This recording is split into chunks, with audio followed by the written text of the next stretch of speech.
ഈശോയിൽ പ്രിയപ്പെട്ടവരെ, ഒരിക്കൽ കൂടി ഡിവൈൻ ധ്യാനാനുഭവങ്ങൾ, ഡിവൈൻ ബ്ലെസ്സിങ് ഈ ശുശ്രൂഷയിലേക്ക് നമ്മൾ പ്രവേശിക്കുകയാണ്. ദൈവമായ കർത്താവ് മനുഷ്യമക്കളിലേക്ക് ചൊരിയുന്ന അനുഗ്രഹങ്ങളെ നമ്മൾ നമ്മുടെ ജീവിതത്തിൽ സ്വീകരിച്ച് അനുഭവിച്ച് ദൈവത്തിന് നന്ദി പറഞ്ഞ് പ്രാർത്ഥിച്ച് ദൈവത്തോട് ചേർന്ന് നിൽക്കുന്ന ഒരു ശുശ്രൂഷയാണിത്. ഈ ഡിവൈൻ ധ്യാന കേന്ദ്രത്തിൽ നടത്തപ്പെടുന്ന ധ്യാന ശുശ്രൂഷകളിലൂടെ കർത്താവ് നമ്മയെല്ലാം അനുഗ്രഹിച്ചുകൊണ്ടിരിക്കുക.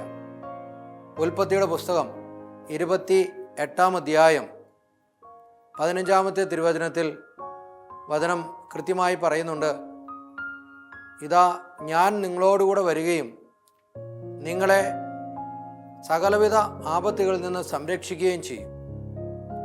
നിങ്ങളോടുകൂടെ ഞാൻ വരും, എല്ലാ തിന്മകളിൽ നിന്നും നിങ്ങളെ ഞാൻ കാത്തുരക്ഷിക്കും, ഇതാ നിങ്ങളോടുകൂടെ ഞാനുണ്ട്. ഇത് കർത്താവിൻ്റെ ഒരു വാഗ്ദാനമാണ്. പ്രിയപ്പെട്ടവരെ, വചനമൊക്കെ ശ്രവിച്ച് പ്രാർത്ഥിച്ച് വലിയ കൃപയിൽ നമ്മൾ ഇവിടെ നിന്ന് മടങ്ങുമ്പോൾ തീർച്ചയായിട്ടും ഈശോ നമ്മോട് പറയുന്ന ഒരു കാര്യം ഇതാ, ഞാൻ നിങ്ങളോടൊത്തുണ്ട്, നിങ്ങളോടൊപ്പം ഞാൻ വരികയും എല്ലാ കഷ്ടതകളിലും നിങ്ങളെ ഞാൻ കാത്തുരക്ഷിക്കുകയും ചെയ്യും. അതിനുവേണ്ടി പ്രത്യേകമായിട്ട് നമുക്ക് പ്രാർത്ഥിക്കാം, യേശുവിനോട് ചേർന്ന് നിൽക്കാം. കർത്താവ് നമ്മെ എല്ലാവരെയും അനുഗ്രഹിക്കട്ടെ.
ഒരിക്കൽ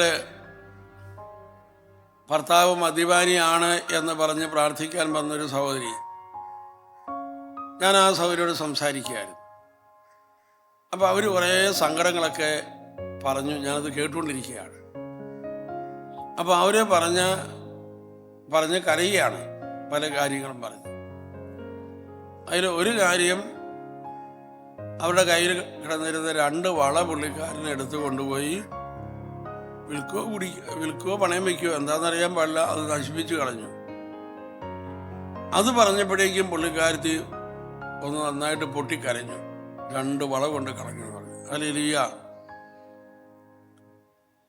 അതുപോലെ കുറേ പണം പുള്ളിക്കാരൻ നഷ്ടപ്പെടുത്തി കളഞ്ഞിട്ടുണ്ട്. അപ്പം ഞാൻ ഈ സഹോദരിയോട് പറഞ്ഞു, സഹോദരിയുടെ ദുഃഖം പുള്ളിക്കാരൻ കുടിച്ച് നശിപ്പിക്കുന്ന പണത്തെക്കുറിച്ചാണ്. അതുപോലെ തന്നെ പുള്ളിക്കാരൻ കുടിച്ച് സ്വന്തം ആരോഗ്യം നശിപ്പിച്ച് കളയുന്നല്ലോ എന്നതിനെക്കുറിച്ചുമുണ്ട്. പിന്നെ എനിക്കും മക്കൾക്കും കിട്ടേണ്ടതായ സ്നേഹം അത് ഈ പുള്ളി ഇങ്ങനെ കുടിച്ച് ജീവിക്കുന്നതുകൊണ്ട് എനിക്ക് കിട്ടുന്നില്ല എന്ന ദുഃഖമുണ്ട്. ഞാൻ പറഞ്ഞു, ഈ ദുഃഖമെല്ലാം ഭൗതിക ദുഃഖമാണ്, അത് തൻ്റെ സ്വകാര്യ ദുഃഖങ്ങളാണ്. ആ ദുഃഖത്തിൽ ഇരുന്ന് കഴിഞ്ഞാൽ സാത്താൻ മുതലെടുക്കുകയുള്ളൂ. അതുകൊണ്ട് ബലിപീഠത്തിൽ വെച്ച് എൻ്റെ എന്നത് കത്തിച്ച് കളയുക. അങ്ങനെ കത്തിച്ച് കളഞ്ഞു കഴിഞ്ഞാൽ ഈശോയുടെ മനോഭാവം സഹോദരിക്ക് കിട്ടും. ഈശോയുടെ മനോഭാവം എന്താണ്? ഈശോ ആ മകനിലേക്ക് നോക്കി ദുഃഖിക്കുന്നത് ആ മകൻ സ്വന്തം ആത്മാവിനെ നശിപ്പിക്കുന്നു എന്നതാണ്. ആത്മാവിൻ്റെ നാശത്തെ ഓർത്താണ് യേശു ദുഃഖിക്കുന്നത്. അതാണ് യേശുവിന് ദുഃഖം. അപ്പം യേശുവിൻ്റെ ദുഃഖത്തോട് അമ്മച്ചു ചേരുക. അപ്പം ആ നിമിഷം തൊട്ട് പുള്ളിയുടെ ആത്മരക്ഷയ്ക്ക് വേണ്ടി പ്രാർത്ഥിക്കാൻ തുടങ്ങും. ആത്മരക്ഷയ്ക്ക് വേണ്ടി പ്രാർത്ഥിക്കാൻ തുടങ്ങുമ്പോൾ ആത്മരക്ഷ അപതാളത്തിലായിരിക്കുന്ന ലക്ഷക്കണക്കിന് മദ്യപാനികൾക്ക് വേണ്ടി പ്രാർത്ഥിക്കാൻ സാധിക്കും. അങ്ങനെ എല്ലാവർക്കും വേണ്ടിയുള്ള പ്രാർത്ഥനയിലേക്ക് കടന്നു വരിക. അങ്ങനെയാണ് വിടുതൽ പ്രാപിക്കേണ്ടത്. ശാപം പേരിടുന്നു ഞാൻ, രോഗവും ദുരിതവും നാൾക്കുനാൾ വളരും.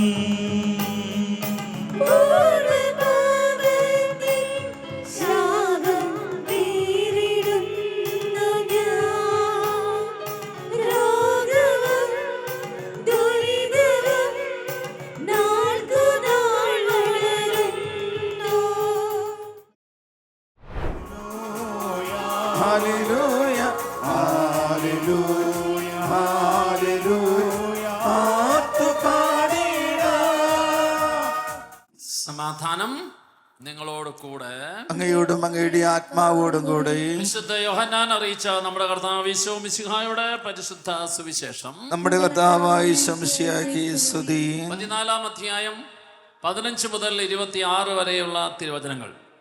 നിങ്ങൾ എന്നെ സ്നേഹിക്കുന്നുവെങ്കിൽ എൻ്റെ കൽപ്പന പാലിക്കും.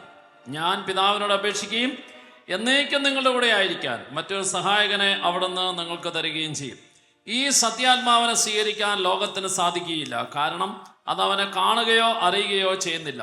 എന്നാൽ നിങ്ങൾ അവനെ അറിയുന്നു, കാരണം അവൻ നിങ്ങളോടൊത്ത് വസിക്കുന്നു, നിങ്ങളിൽ ആയിരിക്കുകയും ചെയ്യും. ഞാൻ നിങ്ങളെ അനാഥരായി വിടുകയില്ല. ഞാൻ നിങ്ങളുടെ അടുത്തേക്ക് വരും. അല്പസമയം കൂടി കഴിഞ്ഞാൽ പിന്നെ ലോകം എന്നെ കാണുകയില്ല, എന്നാൽ നിങ്ങൾ എന്നെ കാണും. ഞാൻ ജീവിക്കുന്നു, അതിനാൽ നിങ്ങളും ജീവിക്കും. ഞാൻ എൻ്റെ പിതാവിലും നിങ്ങൾ എന്നിലും ഞാൻ നിങ്ങളിലുമാണെന്ന് ആ ദിവസം നിങ്ങൾ അറിയും. എൻ്റെ കൽപ്പനകൾ സ്വീകരിക്കുകയും പാലിക്കുകയും ചെയ്യുന്നവനാണ് എന്നെ സ്നേഹിക്കുന്നത്. എന്നെ സ്നേഹിക്കുന്നവനെ എൻ്റെ പിതാവും സ്നേഹിക്കും. ഞാനും അവനെ സ്നേഹിക്കുകയും എന്നെ അവന് വെളിപ്പെടുത്തുകയും ചെയ്യും. യൂദാസ് അറിയാത്തയല്ല, യേശുവോട് പറഞ്ഞു, കർത്താവേ, നീ നിന്നെ തന്നെ ഞങ്ങൾക്ക് വെളിപ്പെടുത്താൻ പോകുന്നു, എന്നാൽ ലോകത്തിന് വെളിപ്പെടുത്തുകയില്ല എന്ന് നീ പറഞ്ഞത് എന്താണ്? യേശു പ്രതിവചിച്ചു, എന്നെ സ്നേഹിക്കുന്നവൻ എൻ്റെ വചനം പാലിക്കും. അപ്പോൾ എൻ്റെ പിതാവ് അവനെ സ്നേഹിക്കുകയും ഞങ്ങൾ അവൻ്റെ അടുത്ത് വന്ന് അവനിൽ വാസമർപ്പിക്കുകയും ചെയ്യും. എന്നെ സ്നേഹിക്കാത്തവനോ എൻ്റെ വചനങ്ങൾ പാലിക്കുന്നില്ല. നിങ്ങൾ ശ്രവിക്കുന്ന ഈ വചനം എൻ്റേതല്ല, എന്നെ അയച്ച പിതാവിൻ്റെതാണ്. ഞാൻ നിങ്ങളുടെ ആയിരിക്കുമ്പോൾ ഇത് പറഞ്ഞിരിക്കുന്നു. എൻ്റെ നാമത്തിൽ പിതാവ് അയക്കുന്ന സഹായകനായ പരിശുദ്ധാത്മാവ് എല്ലാ കാര്യങ്ങളും നിങ്ങളെ പഠിപ്പിക്കുകയും ഞാൻ നിങ്ങളോട് പറഞ്ഞിട്ടുള്ളതെല്ലാം നിങ്ങളെ അനുസ്മരിപ്പിക്കുകയും ചെയ്യും. എൻ്റെ പേര് രാജലക്ഷ്മി. ഞാൻ കടയ്ക്കാവിൽ എന്ന സ്ഥലത്താണ് വരുന്നത്. എനിക്ക് യേശുവിനെ ഏറ്റവും ഇഷ്ടം എനിക്ക് ഈശോനെയാണ്. എനിക്ക് വിശ്വാസമായിരുന്നു എൻ്റെ അസുഖം മാറുമെന്ന്. ഇവിടെ വന്നത് 8-ാം തീയതിയാണ്. എനിക്ക് ഇടത്തെ ഭാഗത്തൊരു സിസ്റ്റ് ഉണ്ട്. ആ സിസ്റ്റ് ഇന്ന് പരിശുദ്ധാത്മാവ് വഴി എനിക്ക് മാറി കിട്ടിയിട്ടുണ്ട്. എനിക്ക് വളരെ സന്തോഷം. എനിക്ക് അനുഗ്രഹം കിട്ടിയതിന് എനിക്ക് ഒരുപാട് സന്തോഷം. ഈശോയ്ക്ക് വേണ്ടി ഞാൻ ഒരുപാട് നന്ദി പറയണം. ഈശോയുടെ അടുത്ത്, പരിശുദ്ധാത്മാവിൻ്റെ അടുത്ത് ഒരുപാട് നന്ദി പറയണു.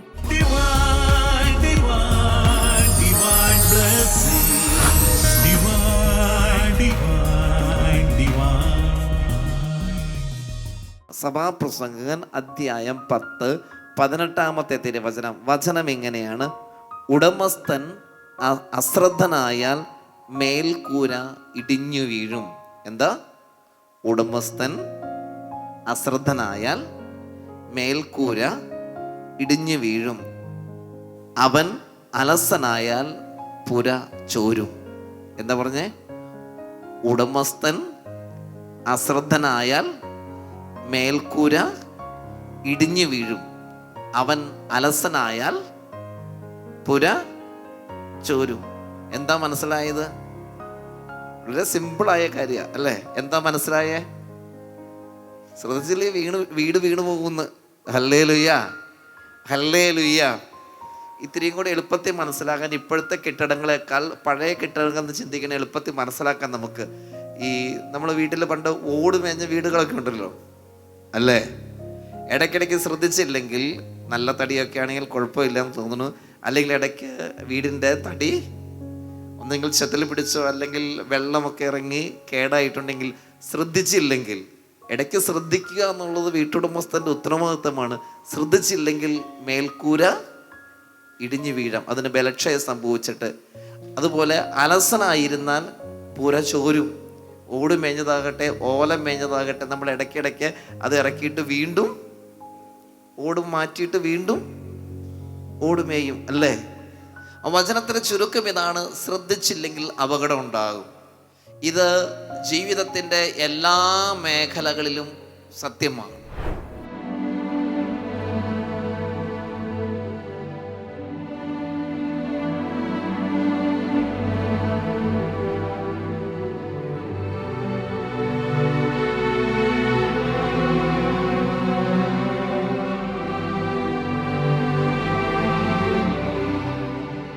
എൻ്റെ പേര് ഷിജ. ഞാൻ എറണാകുളത്തു നിന്നാണ് വരുന്നത്. ഞാൻ ഇവിടെ ധ്യാനം കൂടാൻ വരുമ്പോൾ എനിക്ക് ശരീരത്തിന് ഒരുപാട് അസുഖങ്ങളുണ്ടായിരുന്നു. പിന്നെ ഒരുപാട് ദുഃഖങ്ങളൊക്കെ ആയിട്ടാണ് ഞാൻ ഇവിടെ വന്നത്. ഇവിടെ വന്നു കഴിഞ്ഞതിന് ശേഷം എനിക്കിപ്പോൾ ഈ ധ്യാനത്തിൽ പങ്കെടുത്തതിന് ശേഷം ശാരീരിക അസുഖങ്ങളും മാറി, മനസ്സിന് നല്ലൊരു ഉന്മേഷവും കിട്ടി. ദൈവത്തിന് നന്ദി. പരിശുദ്ധ അമ്മയുടെ കരങ്ങളിലേക്ക് നമുക്ക് ഈ മണിക്കൂറിനെ പ്രത്യേകമായിട്ട് സമർപ്പിക്കാം. മാതാവിൻ്റെ രൂപത്തിലേക്ക്, തിരുസ്വരൂപത്തിലേക്ക് സ്നേഹത്തോടെ നമുക്ക് നോക്കാം. കരങ്ങൾ നെഞ്ചിലേക്ക് ഒരു ഏകാഗ്രത കിട്ടുന്നതിന് വേണ്ടി ചേർത്ത് വയ്ക്കുന്നു. മാതാവ് ഈ സമയത്ത് നമ്മെ സഹായിക്കും. മാതാവ് ഈശോ നമുക്ക് തന്ന അമ്മയാണ്. അമ്മേ മാതാവേ, ഒരുപാട് പ്രതീക്ഷയോടെ, കൊതിയോടെ, ദാഹത്തോടെ ഈ മണ്ണിൽ ഞങ്ങൾ നിൽക്കുന്നു. കർത്താവ് വളരെ ശക്തമായ രീതിയിൽ വലിയ അത്ഭുത പ്രവൃത്തികളിലൂടെ കണ്ണ് കണ്ടിട്ടില്ലാത്തതും ചെവി കേട്ടിട്ടില്ലാത്തതുമായ രീതിയിലുള്ള വലിയ അത്ഭുതങ്ങളിലൂടെയും അടയാളങ്ങളിലൂടെയുമൊക്കെ അനേക ലക്ഷങ്ങളെ കർത്താവ് സ്വന്തമാക്കിയ പരിശുദ്ധ ഈ മണ്ണിൽ ഞങ്ങൾ നിൽക്കുമ്പോൾ, മാതാവേ, അനേകർ സ്വന്തമാക്കിയ ആ വലിയ ആത്മീയ അഭിഷേകം ഞങ്ങൾക്കും വേണം. ഞങ്ങളും അത് കൊതിക്കുന്നു, ഞങ്ങളും അത് ദാഹിക്കുന്നു. എൻ്റെ അമ്മ ആശ്രയമേ, ഞങ്ങൾക്ക് ഓരോരുത്തർക്കും വേണ്ടി അമ്മ പ്രത്യേകം മധ്യസ്ഥ്യം വഹിച്ച് പ്രാർത്ഥിക്കണമേ. പ്രത്യേകിച്ച് ഈ മണിക്കൂറിൽ ഞങ്ങൾ കേൾക്കുവാൻ പോകുന്ന ദൈവീക സന്ദേശം, അത് ദാഹത്തോടെ കേൾക്കുവാൻ, ഒരുക്കത്തോടെ കേൾക്കുവാൻ, അലസതയില്ലാതെ കേൾക്കുവാൻ, മടിയില്ലാതെ കേൾക്കുവാൻ, 30 അല്ല 60 അല്ല 100 മേനി ഫലം പുറപ്പെടുവിക്കത്തക്ക വിധം അതിനെ സ്വീകരിക്കുവാൻ ദൈവമാതാവേ ഞങ്ങളെ സഹായിക്കണമേ.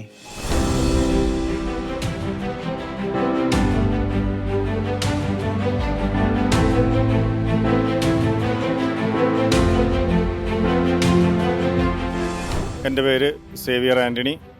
സ്ഥലം കൊല്ലം ജില്ലയിലെ കോയിവിള ഇടവകയാണ്, അംഗമാണ് ഞാൻ. എനിക്കൊരു 3 മാസം മുമ്പൊരു അപകടം പറ്റിയതാണ്. കാൽമുട്ടിന് താഴെയായിട്ട് ഒരു 20 എമ്മത്തിനടുത്ത് അസ്ഥി ഒടിഞ്ഞുപോയി. അപ്പോൾ ഈ ഒരാഴ്ചയുള്ള ധ്യാനമാണ് ഇവിടെ കൂടിയത്. ഈ ധ്യാനത്തിന് ശേഷമാണ് എനിക്ക് കാലിന് ലെവലായിട്ട്, അതുവരെയും കാല് മറ്റൊരു രീതിയിൽ കടക്കുമായിരുന്നു, ആ കാലൊന്ന് ലെവലായിട്ട് ഒരു ഹീലിംഗ് കിട്ടിയിട്ടുണ്ട്. പിന്നീട് കർത്താവിൻ്റെ അരുളപ്പാട് കിട്ടിയിട്ടുണ്ട്. ഈ സൈഡ് കംപ്ലീറ്റ് ദൈവത്തിൻ്റെ പരിശുദ്ധാത്മാവ് ശക്തമായിട്ട് ഇടപെട്ട് സുഖപ്പെടുത്തി തരുന്നുണ്ട്. അത് കുറേശ്ശെ അനുഭവിക്കാനായിട്ട് സാധിക്കുന്നുണ്ട്. ഘട്ടം ഘട്ടമായിട്ട് എൻ്റെ ശരീരത്തിൽ പരിശുദ്ധാത്മാവ് ഇടപെട്ട് അതിന് സൗഖ്യം തന്നുകൊണ്ടിരിക്കുന്നു. അതിനെല്ലാം കർത്താവിന് നന്ദി പറയുന്നു, സ്തോത്രം ചെയ്യുന്നു. 3 കാര്യങ്ങൾ: ദൈവം തന്നത്, ദൈവം അനുവദിച്ചത്, ദൈവം ആശീർവദിച്ചത്. ഇത് മാത്രമേ അനുഭവിക്കാൻ പാടുള്ളൂ. ദൈവം നൽകാത്തത്, ദൈവം അനുവദിക്കാത്തത്, ദൈവം ആശീർവദിക്കാത്തത്, അത് നേടാനും പാടില്ല, സൂക്ഷിക്കാനും പാടില്ല, ആസ്വദിക്കാനും പാടില്ല. അത് ഏതാണെങ്കിലും. ആ 89 പോട്ട ധ്യാന കേന്ദ്രമുണ്ട്. 86 തുടങ്ങിയത്. നാക്യമറുവച്ചനും പറക്കലച്ചനും ഒക്കെ തുടങ്ങിയ ആ ധ്യാന കേന്ദ്രത്തിൻ്റെ അന്ന് അവിടെ ചെമ്മാച്ചിനായിട്ട് ഞാനുണ്ട്. 86 89 എനിക്ക് പട്ടം കിട്ടുന്നത്. അപ്പോൾ ഞാൻ പോട്ടയിൽ ശുശ്രൂഷയ്ക്ക് എത്തി. നാക്യമറുവച്ചൻ പറക്കലച്ചൻ ഇവിടെ എത്തി. അപ്പോൾ ആയിരക്കണക്കിന് ആൾക്കാരെ ധ്യാനിപ്പിക്കുന്ന ഈ ധ്യാന കേന്ദ്രം ഇവിടെ 200-300 പേര് ധ്യാനിപ്പിക്കുന്ന പോട്ട ധ്യാന കേന്ദ്രം അവിടെ. പിന്നീട് ഓരോന്നായിട്ട് അട്ടപ്പാടിയും അണക്കരയും അതുപോലെ 100ഓളം ധ്യാന കേന്ദ്രങ്ങൾ കേരളത്തിൽ വന്നു. ഇടവകയിൽ എല്ലാ വർഷവും വാർഷിക ധ്യാനം നടക്കുന്നു. വലിയ കൺവെൻഷനുകൾ 50,000 പേര് 1,00,000 പേരുടെ കൺവെൻഷനുകൾ നാടകം നടക്കുന്നു കേരളത്തിൽ. 40 വർഷമായിട്ട് കേരളത്തിലെ അവസ്ഥ ഇതാണ്. അവിടെ ഒരിടത്ത് പോലും പോയി ദൈവവചനം കേട്ടിട്ടുണ്ടോ?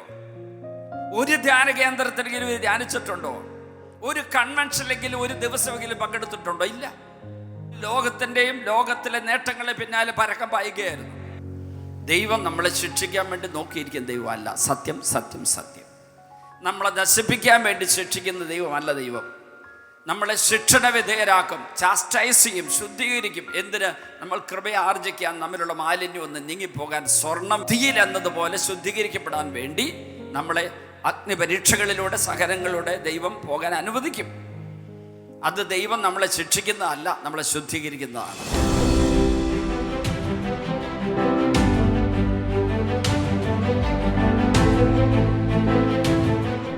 എൻ്റെ പേര് ആനീസ്. ഞാൻ കൊരട്ടിയിൽ നിന്ന് വരുന്നു.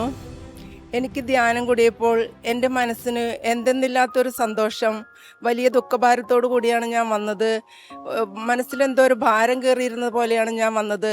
അതെല്ലാം വിട്ടുപോയി മനസ്സിന് വലിയൊരു ആശ്വാസം ലഭിച്ചു. പരിശുദ്ധാത്മാവ് വരുമ്പോഴുള്ളൊരു സന്തോഷം എൻ്റെ മനസ്സിലാകമാനം നിറഞ്ഞതുപോലെ ഞാൻ ഭാരമില്ലാത്ത അവസ്ഥയിലാവുകയും എൻ്റെ മനസ്സിന് എന്തെന്നില്ലാത്തൊരു സന്തോഷം ലഭിക്കുകയും ചെയ്തു. Price the Lord. ശ്രുതി പറഞ്ഞ ഹല്ലേലൂയാ, ഹല്ലേലൂയാ, ഹല്ലേലൂയാ. ഈ ഡിവൈൻ ധ്യാന മന്ദിരത്തിൽ എത്തിയ ദിവസം തന്നെ ആ സ്ത്രീയുടെ ജീവിതത്തിൽ ചില കാര്യങ്ങൾ സംഭവിച്ചു. ഈ സ്ത്രീ പറയുക, അച്ഛാ, ഞാൻ അങ്ങനെ ഇവിടെ ധ്യാനത്തിന് പങ്കെടുക്കാൻ തീരുമാനിച്ചു. അങ്ങനെ എനിക്ക് കിട്ടിയ റൂമിൽ ഞാൻ ചെന്നു. എനിക്ക് ഈ മര്യാദയ്ക്ക് ഇരിക്കാൻ പോലും പറ്റത്തില്ല, കിടപ്പാണ് എപ്പോഴും. അച്ഛാ, ഞാൻ ആ മുറിയിലോട്ട് ചെന്നു. അച്ഛൻ വിശ്വസിക്കുമെന്ന് അറിഞ്ഞുകൂടാ, ആ മുറിയിൽ ഞാൻ ചെന്ന് കാല് അവിടെ, അതായത് ആ മുറിയിൽ ചെന്നു, എപ്പോഴും കിടപ്പാണ്, ഇടയ്ക്കൊക്കെ പിടിച്ചിങ്ങനെ കൊണ്ട് നടക്കാം. അപ്പോൾ മുറിയിൽ ചെന്ന ഉടനെ സംഭവിച്ച കാര്യം, അച്ഛാ, എൻ്റെ ഉള്ളിൽ നിന്നും എന്തോ വലിയ ഒരു തിന്മയുടെ ആൾരൂപം പുറത്തേക്ക് പോകുന്നത് പോലെ. അച്ഛാ, ഞാൻ കണ്ടോണ്ട് നിൽക്കുവാണ് അച്ഛാ, എൻ്റെ ഉള്ളിൽ നിന്നൊരു കറുത്ത രൂപം ദേ ഇങ്ങനെ മുകളിലേക്ക് പോകുന്നു. Price the Lord, hallelujah. എൻ്റെ ഉള്ളില് അത്ര സമയം ഉണ്ടായിരുന്ന പരാതിയും സങ്കടവും പരിവും ഒക്കെ പോയി. എനിക്ക് ഭയങ്കര സന്തോഷം.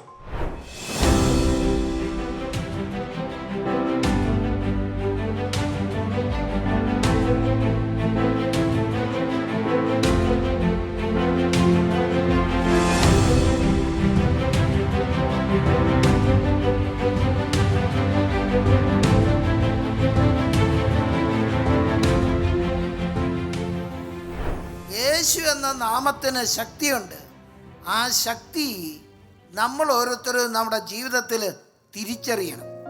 പലപ്പോഴും നമുക്ക് ഈ സത്യങ്ങളൊക്കെ അറിയാമെങ്കിലും ഇത് നമ്മുടെ ജീവിതത്തിൻ്റെ അനുഭവത്തിലേക്ക്, നമ്മുടെ ആരുടെയും ജീവിതത്തിൻ്റെ അനുഭവത്തിലേക്ക് കടന്നു വരുന്നില്ല എന്നതാണ് മറ്റൊരു യാഥാർത്ഥ്യം. Price the Lord, hallelujah, hallelujah, hallelujah, hallelujah.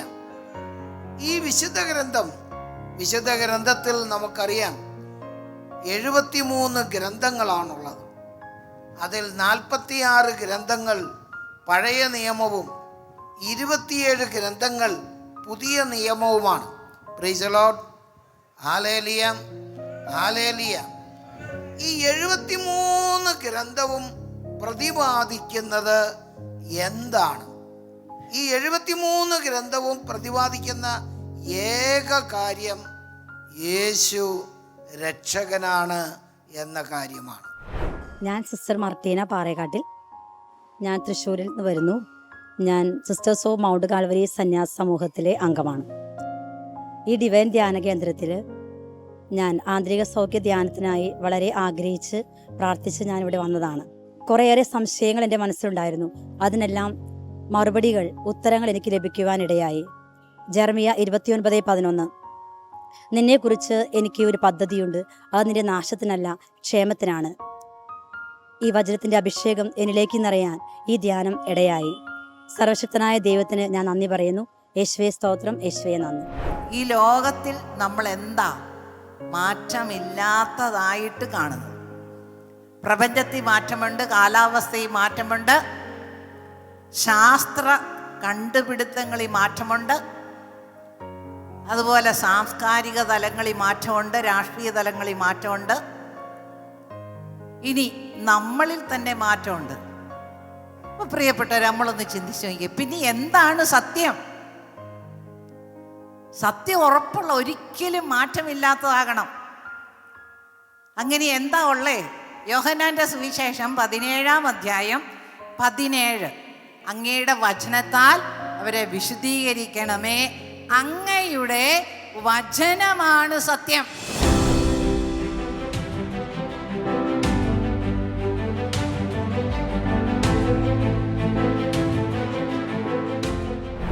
ലോകത്തിന് ലോകത്തിൻ്റെതായിട്ടുള്ള ഒരു അരൂപിയുണ്ട്. ഈ അരൂപിക്ക് നിങ്ങളെ നയിക്കാൻ സാധിക്കും, നിങ്ങൾക്ക് ബോധ്യങ്ങൾ തരുവാൻ സാധിക്കും, ചില നന്മകളും നൽകുവാൻ ചിലപ്പോൾ സാധിക്കാം. എന്നാൽ ഈശോ അത് വളരെ കൃത്യമായിട്ട് പറയുന്നുണ്ട്, നമ്മൾ നയിക്കേണ്ടത് പരിശുദ്ധാത്മാവിനാലാണ്. Praise the Lord, hallelujah. എൻ്റെ പേര് ലീന ആൻ്റണി. ഞാൻ കോഴിക്കോട് നിന്നാണ് വരുന്നത്. 95-ലാണ് ഞാൻ ആദ്യമായിട്ട് ധ്യാനം കൂടിയത് ഇവിടെ വന്നിട്ട്. അതിനുശേഷം 30 വർഷമായപ്പോൾ എനിക്ക് നന്ദി പറയണം തോന്നി. ദൈവം തന്ന അനുഗ്രഹങ്ങൾക്ക് നന്ദി പറയാനാണ് ഈ ഒരാഴ്ച ധ്യാനം കൂടാൻ ഞാൻ വന്നത്.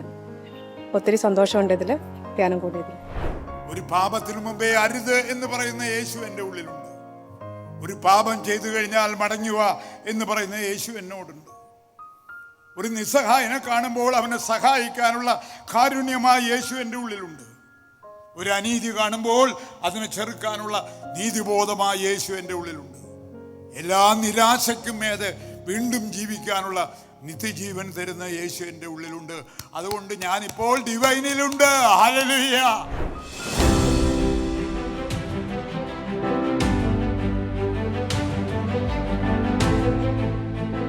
സഹനത്തിന്റെ തീച്ചൂളയിൽ നിന്ന് രക്തം വറ്റിച്ചുള്ള പ്രാർത്ഥനയായിരുന്നു. പിതാവ് ഒരു ഉത്തരം കൊടുത്തില്ല. കാരണം ദൈവത്തിൻ്റെ സ്നേഹം അതായിരുന്നുവെന്ന് റോമ 8:32 നമ്മൾ വായിക്കും.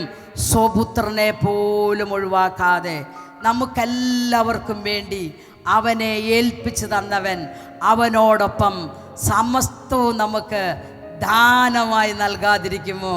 ഭൂമിയിൽ നമ്മൾക്ക് ആവശ്യമുള്ളതെല്ലാം ദാനമായി നൽകുന്ന ദൈവം, നിത്യജീവൻ നമുക്ക് ലഭിക്കാൻ, ദൈവമക്കളായി അവിടുത്തെ സന്നിധിയിലേക്ക് നമ്മൾ ചെല്ലാൻ പുത്രനെ ക്രൂശുമരണത്തിലൂടെ കടത്തിവിട്ട ദൈവം അത്രമാത്രം സ്നേഹിച്ചു. അതുകൊണ്ട് ബൈബിള് പറയും, ദൈവം സ്നേഹമാണ്.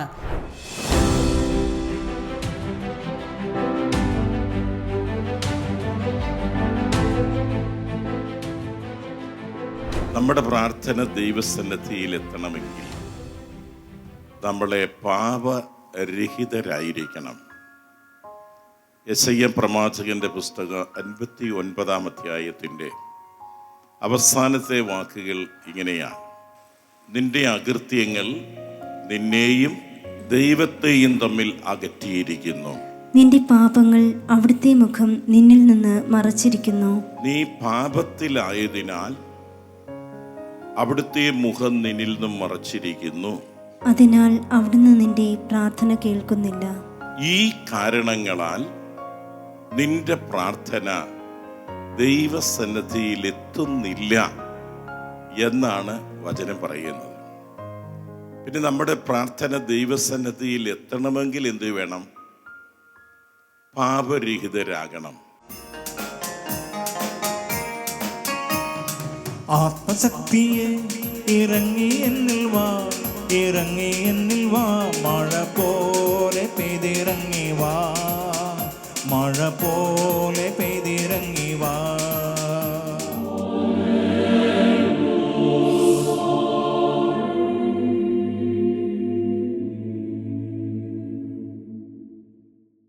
ആത്മശക്തിയെ ഇറങ്ങി എന്നിൽ വാ, ഇറങ്ങി എന്നിൽ വാ, മഴ പോലെ പെയ്തിറങ്ങി വാ, മഴ പോലെ പെയ്തിറങ്ങി വാ.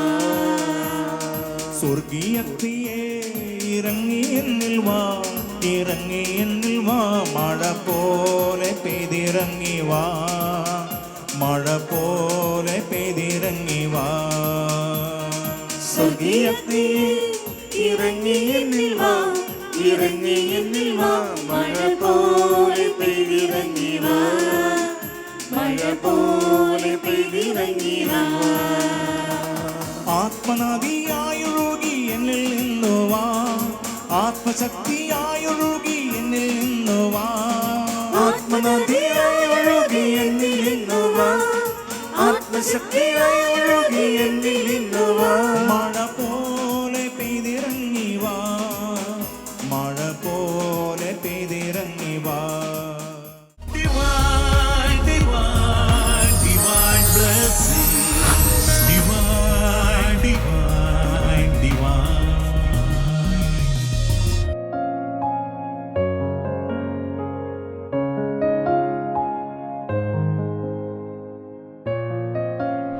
വിശുദ്ധ ഗ്രന്ഥത്തിൽ ബൈബിളിൽ 33,000-ഓളം വചനങ്ങളുണ്ട്. അതിൽ 8,500-ഓളം വാഗ്ദാന വചനങ്ങളുണ്ട്. അതിൽ ഒരു വചനമാണ്, 2 or 3 പേര് എൻ്റെ നാമത്തിൽ എവിടെയെങ്കിലും ഒരുമിച്ച് കൂടിയാൽ അവരുടെ മധ്യത്തിൽ ഞാൻ ഉണ്ടായിരിക്കും. ദൈവം വാഗ്ദാനങ്ങളിൽ വിശ്വസ്തനാണ്. നമ്മളെല്ലാവരും ഈ ധ്യാന കേന്ദ്രത്തിൽ ഒന്നിച്ചുകൂടി വചനം ശ്രവിക്കുകയാണ്. വചനപ്രഘോഷണത്തിലും ഒരുമിച്ച് കൂടുന്ന വേദിയിലും മരിച്ചുയർത്ത കർത്താവിൻ്റെ സാന്നിധ്യമുണ്ട്. ആ കർത്താവായ യേശു നമ്മുടെ മധ്യത്തിൽ നമ്മുടെ കൂടെ നിന്ന് നമ്മളോട് സംസാരിക്കുകയും നമ്മുടെ ഇടയിലെ രോഗികളെ സുഖപ്പെടുത്തുകയും ചെയ്തുകൊണ്ടിരിക്കുന്നു. അതിൻ്റെ അനേക ആയിരം സാക്ഷ്യങ്ങൾ ഇപ്പോൾ തന്നെ നമ്മുടെ കൺമുമ്പിലുണ്ട്, നമ്മുടെ ഇടയിലുണ്ട്. ഓരോ സാക്ഷ്യവും ലോകത്തോട് വെളിപ്പെടുത്തുന്നൊരു കാര്യമാണ്, യേശു ഇന്നും ജീവിക്കുന്നു. ലോകത്തിൽ ഒരുപാട് മനുഷ്യർ, കോടാനുകോടി പേര് എന്നും ജീവിക്കുന്നുണ്ട്. അവരെല്ലാം മരിച്ചു പോകുന്നുണ്ട്. എന്നാൽ മരണശേഷം ഉയർത്തെഴുന്നേറ്റ ഒരേ ഒരാളേ ഉള്ളൂ, ഇന്നും ജീവിക്കുന്ന യേശുക്രിസ്തു.